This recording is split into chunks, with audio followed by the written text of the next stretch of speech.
I assume you're responsible for the washroom stall. That was my work, yes? Why? Well, that's a little harder to answer.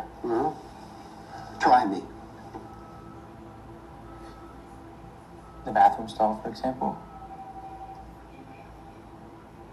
The door was squeaking. I mean, it'd probably been that way for quite some time. I just never noticed. And now I'm noticing all different kinds of things, Phil, and I want to see how they work. Like that clock. Pure craftsmanship, artistry. That belonged to my great-grandmother, 1890s. I want to rip it apart and spread it out all over the floor. And no offense to your great-grandmother, but I see a clock like that and I want to know what it looks like inside.